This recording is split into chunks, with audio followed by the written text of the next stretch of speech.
नमस्कार दोस्तों, SN electrical academy के यूट्यूब चैनल पे आप सभी का स्वागत है। यूपीपीसीएल टीजी2 की प्रिपरेशन करने वाले स्टूडेंट के लिए हमने स्पेशल न्यूमेरिकल क्वेश्चनों की सीरीज को चला रखा है। वीडियो को कंप्लीट वॉच कीजिएगा, न्यूमेरिकल पोर्शन में आपको बहुत कुछ सीखने को मिलेगा। तो चलिए आइए दोस्तों, आज के क्वेश्चन का आगाज़ करते हैं और आपके स्क्रीन पर फर्स्ट नंबर क्वेश्चन में कहा जा रहा है कि यदि एक सप्लाई वोल्टेज 10 वोल्ट है और प्रेरकीय कुंडली के एक्रॉस वोल्टेज 8 वोल्ट है तो वोल्टमीटर द्वारा पढ़ी गई वोल्टेज का मान क्या होगा। सप्लाई वोल्टेज का जो मान दिया गया है वो 10 वोल्ट है और इंडक्टर के एक्रॉस जो वोल्टेज है वो 8 वोल्ट है। रजिस्टेंस के एक्रॉस यानी वीआर के एक्रॉस वोल्टेज बताना है। तो सप्लाई वोल्टेज का स्क्वायर इक्वल टू इंडक्टर के एक्रॉस वोल्टेज का स्क्वायर प्लस रजिस्टेंस के एक्रॉस वोल्टेज का स्क्वायर हो जाएगा। सप्लाई वोल्टेज जो दिया गया है वो 10 दिया गया है तो 10 का स्क्वायर हो जाएगा इक्वल टू इंडक्टर के एक्रॉस दिया गया है 8 तो 8 का स्क्वायर कर देंगे प्लस वी आर का स्क्वायर हो जाएगा। ये 10 का स्क्वायर 100 हो जाएगा और इस 6 को इधर करेंगे तो और स्क्वायर माइनस 36 हो जाएगा equal to V R square हो जाएगा। अब यहाँ से स्क्वायर हटाएंगे तो ये रूट में चला जाएगा और माइनस करेंगे 100 में से 36 माइनस होगा तो 64 हो जाएगा और 64 का वर्गमूल निकालेंगे तो 8 आ जाएगा। यानी रजिस्टेंस के एक्रॉस जो वोल्टेज मिलेगा वो 8 वोल्ट का मिलेगा। ऑप्शन नंबर जो होगा वो सी होगा। थोड़ा सा करेक्शन कर लीजिएगा, 8 वोल्ट बिल्कुल करेक्ट आंसर हो जाएगा। अगला जो क्वेश्चन है सेकंड नंबर की डीओएल स्टार्टर यानी डायरेक्ट ऑनलाइन स्टार्टर द्वारा संयोजित एक 3 phase 5 HP 415 volt 50 hertz squirrel cage प्रेरण मोटर द्वारा ली गई धारा को मॉनिटरिंग करने हेतु एक अमीटर संयोजित किया जाता है। तो मोटर परिपथ में संयोजित अमीटर का रेंज क्या होगा, परास क्या होगा, कैलकुलेट करना है। 3 phase squirrel cage induction motor है तो इसमें हम लाइन करंट पहले ज्ञात कर लें। लाइन करंट निकालने के लिए फार्मूला जो होगा P इक्वल टू √3 क्योंकि 3 फेज है VL IL कास फाई हो जाएगा। यहाँ से IL का हमें मान निकालना है तो यहाँ से IL equal to P upon VL into cos phi हो जाएगा। अब क्या करेंगे तो मान पुट जब हम करेंगे तो HP देखिए यहाँ पे दिया गया है 5 HP तो 5 HP इसको हम वाट में चेंज कर लेंगे तो 735.5 वाट हो जाएगा। अपान लाइन वोल्टेज देखिए यहाँ पे 15 वोल्ट दिया गया है तो 15 वोल्ट दिया गया है, इसका मतलब है कि यहाँ पे लाइन वोल्टेज का मान 415 वोल्ट हो जाएगा इनटू कास फाई का जो मान है वह पावर फैक्टर। अब इंडक्शन मोटर है तो वो लैगिंग पावर फैक्टर पे ही वर्क करती है और करीब 0.85 के आसपास वर्क करती है तो 0.85 कर देंगे। अब क्या करेंगे कि ऊपर वाले स्टेप में जब हम गुणा करेंगे तो जो ऊपर वाले का गुणनफल आएगा वह 36,775 आ जाएगा। अपान नीचे में जब इनटू करेंगे टोटल का, यहाँ √3 छूटा हुआ है, √3 भी आएगा ना नीचे में तो यहाँ पे इसका 1.732 मान पुट कर देंगे। अब जब 1.732 415 वोल्ट और 0.85 इन सबका गुणा करेंगे तो जो गुणनफल आएगा वो 610.9 आ जाएगा। अब इसमें भाग दे देंगे तो ये 6 आएगा, 6 एम्पियर करंट होगी। अब ये 6 एम्पियर करंट होगी, ये फुल करंट है ना। अब जो स्टार्टिंग करंट होती है वो फुल करंट का कितनी गुना होती है, 5 से 6 गुना होती है, 5 या 6 गुना होती है। तो अगर हम इसका 5 से गुणा कर दें तो 6 5 30 हो जाएगा।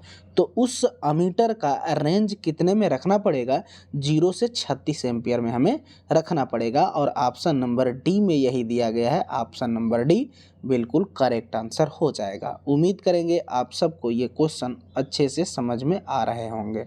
अगला क्वेश्चन 3rd नंबर, किसी लंबाई के एक तार का प्रतिरोध 4 ओम है, समान पदार्थ और समान अनुप्रस्थ काट, लेकिन 3 गुना लंबाई के एक अन्य तार का रेजिस्टेंस क्या होगा। अब रेजिस्टेंस का जो फार्मूला होता है R equal to rho L upon A होता है। अब इस फार्मूले से रेजिस्टेंस और लंबाई के बीच रिलेशन जो बन रहा है वो R समानुपाती L का है। यानी कहने का मतलब है कि जितना गुना आप लंबाई को बढ़ाएंगे या घटाएंगे उसी के रिस्पेक्ट में रेजिस्टेंस भी उतने गुना बढ़ेगा या घटेगा। अब अगले स्टेप में ये कह रहा है कि रेजिस्टेंस तो इसका 4 ओम है, तो रेजिस्टेंस इक्वल टू हम 4 ओम लिख ले रहे हैं। अगले स्टेप में कह रहा है कि इसकी लंबाई को 3 गुना कर दिया जा रहा है। तो लंबाई जो थी पहले 1 थी, अब इस लंबाई को क्या कर दिया गया, 3 गुना कर दिया गया। तो अगर यहाँ पे लंबाई को अगर हम 3 गुना करते हैं तो रेजिस्टेंस भी तो साथ साथ 3 गुना होगा, क्योंकि आपस में समानुपात के रिलेशन में है। तो यहाँ पे हम क्या कर देंगे, 3 से यहाँ गुणा कर देंगे। तो 3 से गुणा करेंगे 4 तिहाई 12, यानी R का मान क्या हो जाएगा, 12 ओम हो जाएगा। ऑप्शन नंबर डी बिल्कुल करेक्ट आंसर हो जाएगा। इस फार्मूले को ऐसे भी कर सकते हैं और नहीं तो इस फार्मूले को ऐसे भी कर सकते हैं कि अगर इसको हम 1 मान लें तो इसको 1 मान लेंगे और इसका दूसरा एक स्टेप 2 का हो जाएगा।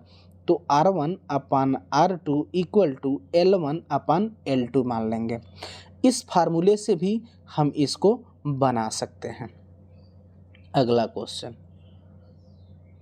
अगला जो क्वेश्चन है 4 नंबर, 240 वोल्ट सप्लाई का अनुमान्य वोल्टेज क्या होगा। कहने का मतलब है कि 240 जो वोल्ट है, ये वोल्टेज पर जो वोल्टेज का ड्रॉप होगा वो कितना मान्य है, वही आपको बताना है। तो 240 वोल्टेज है, इस पर 5% का वेरिएशन होना चाहिए। तो इसी का हम 5% निकाल देंगे। ये इससे मारा जाएगा, 5 चौका 20, 0 2 5 दूनी 10, 2 12 अपान 10, ये फिर 0 से ये 0 मारा जाएगा। आंसर क्या मिला, 12 वोल्ट। इस पर जो वोल्टेज का ड्रॉप होना चाहिए वो 12 वोल्ट तक मान्य है, यानी option number B correct answer हो जाएगा। अगला नंबर क्वेश्चन, अगला जो क्वेश्चन है 5 नंबर की, जहां तक वितरण प्रणाली की बात करें तो यदि घोषित वोल्टेज 230 वोल्ट है तब उपभोक्ता के अधिकतम वोल्टता डॉट डॉट से अधिक नहीं होनी चाहिए, जबकि उपभोक्ता की न्यूनतम वोल्टता डॉट डॉट से कम नहीं होनी चाहिए। फिर वही क्वेश्चन है, वोल्टेज केवल यहाँ 230 कर दिया है, वहाँ 250 था। यहाँ पर भी हमें 5% का ही वेरिएशन निकालना है। तो 230 का अगर हम 5% निकालेंगे तो ये इससे 0 से ये 0 मारा जाएगा, 5 तिहाई 15, 1 5 दूनी 10, 1 11, यानी 11.5 वोल्ट का वेरिएशन हमें मिला। अब कह रहा है कि उस उपभोक्ता पर अधिकतम वोल्टेज कितनी होनी चाहिए, यानी उससे अधिक नहीं होनी चाहिए, और उस उपभोक्ता के टर्मिनल पर न्यूनतम वोल्टेज से न्यूनतम नहीं होनी चाहिए। तब क्या करेंगे कि जो वोल्टेज का हमने निकाला है 230 वोल्ट का, इसमें एक बार जोड़ देंगे तो हमें ये मैक्सिमम वोल्टेज प्राप्त होगी, यानी 11.5 कर देंगे। अब 11.5 करेंगे तो ये हो जाएगा 2 4 1.5, यानी 241.5 उस उपभोक्ता के टर्मिनल पर मैक्सिमम वोल्टेज प्राप्त होगा। अब यही चीज़ मिनिमम का देख लेते हैं, ये हुआ मैक्सिमम का। मिनिमम का कैसे देखेंगे, तो 230 वोल्ट में से हम 11.5 वोल्ट माइनस कर देंगे। तो यहाँ से हम लेंगे 5 हो जाएगा पॉइंट, यहाँ 9 में से 1 जाएगा 8, और यहाँ पे 1 हो जाएगा और यहाँ पे 2 हो जाएगा, यानी मिनिमम जो वोल्टेज प्राप्त होगा उपभोक्ता के टर्मिनल पर वो 218.5 वोल्ट प्राप्त होगा। चूँकि ऑप्शन में टाइपिंग मिस्टेक की वजह से गलत टाइप हो गया है, इसको आप करेक्ट कर लीजिएगा कि उस उपभोक्ता के टर्मिनल पर मैक्सिमम जो वोल्टेज प्राप्त होगी वो 241.5 वोल्ट का और मिनिमम 218.5 वोल्ट का। कहीं कहीं या अपडेट हो करके इस समय 6% भी निकाला जा रहा है, तो 6% पर भी आप निकाल सकते हैं अकॉर्डिंग ऑप्शन के। तो फिलहाल इसको आप याद रखिएगा, ऑप्शन में कोई मिल नहीं रहा है इसलिए हम नहीं दे पा रहे हैं। नेक्स्ट क्वेश्चन, अगला जो क्वेश्चन है बेहतरीन क्वेश्चन है 6 नंबर, इसको आप सब ध्यान से ज़रूर देखिएगा। मैग्नीन के तार के एक टुकड़े में 1.5 ओम प्रतिरोध है। यदि लेड का विशिष्ट प्रतिरोध मैग्नीन के विशिष्ट प्रतिरोध का 20 गुना है तो इसके लिए 1/3 लंबाई और 1/3 व्यास वाले लेड का प्रतिरोध क्या होगा।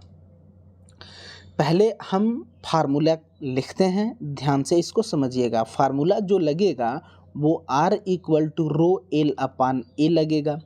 अब इसको अगर हम व्यास में कन्वर्ट करते हैं इस फार्मूले को, तो क्या लिखा जा सकता है, R = ρL/π d² हो जाएगा। अब d² होगा तो इस फार्मूले को बनाएंगे। अब फार्मूले में देखिए रजिस्टेंस की भी जिक्र किया हुआ है, विशिष्ट प्रतिरोध का भी जिक्र किया हुआ है, लंबाई का भी है, व्यास का भी है।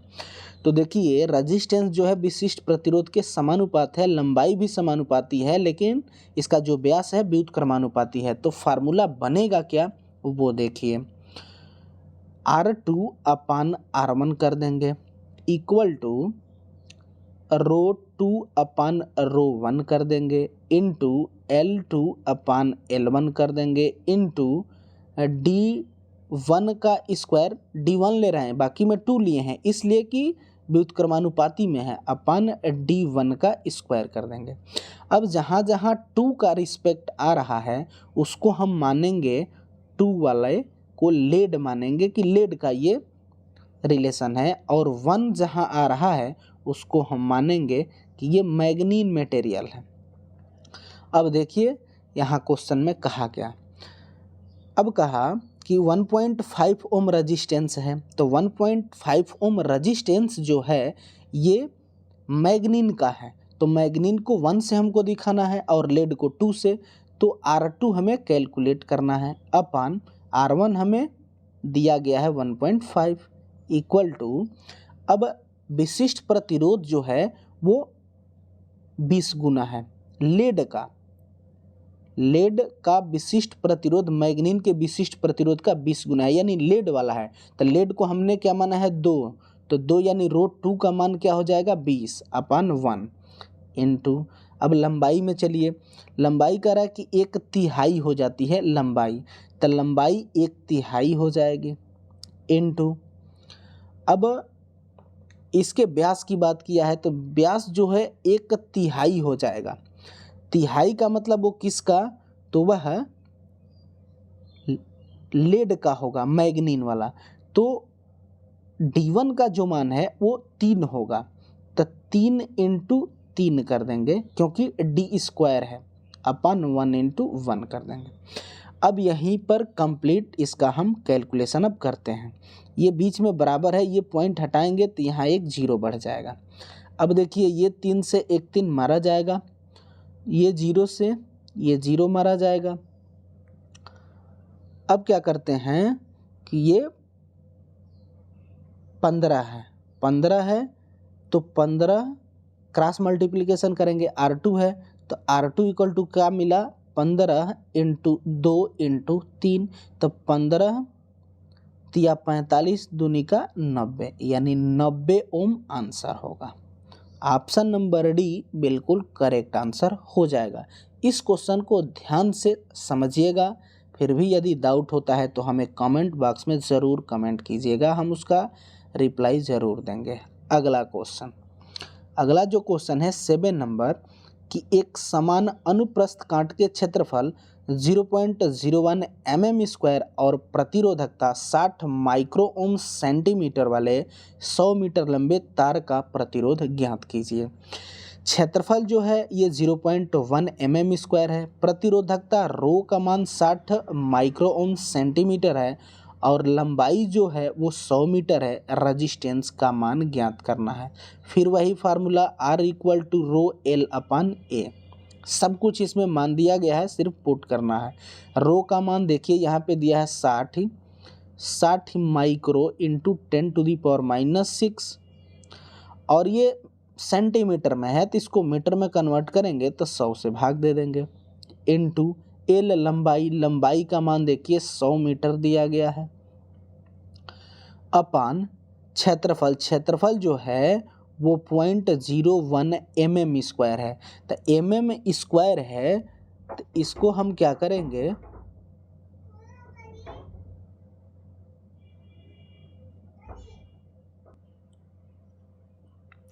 ये जो है ये क्षेत्रफल हो जाएगा। तो इसको मिलीमीटर mm² है, इसको हम मीटर में कन्वर्ट करेंगे तो 1 मिलीमीटर 1000 मीटर। तो क्या कर देंगे, इसके लिए ऊपर में 3 जीरो बढ़ाएंगे, ये मीटर हुआ। फिर स्क्वायर है तो एक बार और करेंगे मीटर, अब ये मीटर में कन्वर्ट हो गया। अब सब मान पुट है, यहाँ से अब कैलकुलेशन करते हैं तो ये 100 से ये 100 मारा जाएगा। अब क्या करते हैं कि ये जो है 3 जीरो और ये 3 जीरो 6 जीरो, तो इसको हम लिख सकते हैं 10⁻⁶। तो ये +6 और ये -6 कैंसिल आउट हो जाएगा। यहाँ देखिए पॉइंट 2 अंक के बाद है पॉइंट, अब इसको हटाएंगे तो ऊपर 2 जीरो बढ़ा देंगे। यहाँ बचा 60 × 100 कितना हो जाएगा 6000। हमने क्या निकाला रजिस्टेंस, तो इसका मात्रक ओम हो जाएगा, यानी ऑप्शन नंबर बी 6000 ओम बिल्कुल करेक्ट आंसर हो जाएगा। अगला जो क्वेश्चन है 8 नंबर कि एक 220 वोल्ट डीसी मोटर में आर्मेचर प्रतिरोध 0.75 ओम है। यह एक निश्चित लोड पर संचालित होने पर 20 एम्पीयर आर्मेचर धारा कर्षित करता है। यदि ब्रश ड्रॉप को नगण्य मान लिया जाए तो मीटर में प्रेरित विद्युत वाहक बल की गणना करें। टर्मिनल वोल्टेज 220 वोल्ट दिया गया है और आर्मेचर रेजिस्टेंस 0.75 ओम है, आर्मेचर करंट 20 एम्पियर है, तो बैक ईएमएफ ईबी का मान कैलकुलेट करना है। मोटर के रिस्पेक्ट में terminal voltage V = EB + IA RA होता है। अब टर्मिनल वोल्टेज 220 है, EB हमें कैलकुलेट करना है, प्लस आर्मेचर करंट 20 एम्पियर है इंटू आर्मेचर रेजिस्टेंस 0.75 है। अब ये 220 हो जाएगा, EB हो जाएगा प्लस इसमें एक जीरो तो जीरो हो जाएगा, 5 दूनी 10 जीरो, 7 14 और 1 15, 2 अंक के बाद दशमलव कट जाएगा, ये 15 हो गया। अब यहाँ से EB निकालेंगे तो 220 माइनस 15 हो जाएगा।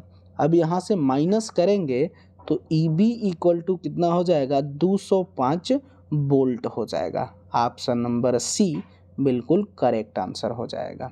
अगला नंबर क्वेश्चन, अगला जो है 9 नंबर की एक AC परिपथ में ज्यावक्रीय धारा का RMS मान डॉट के कोण पर इसके मान के बराबर होता है। तो इसका जो होता है वो 45 डिग्री पर आपस में ये मान बराबर होते हैं, यानी ऑप्शन नंबर ए बिल्कुल करेक्ट आंसर हो जाएगा। क्यों? क्योंकि IRMS = Imax / √2 होता है। अब ये साइन में 1/√2 किसका होता है, तो ये 45 डिग्री का होता है।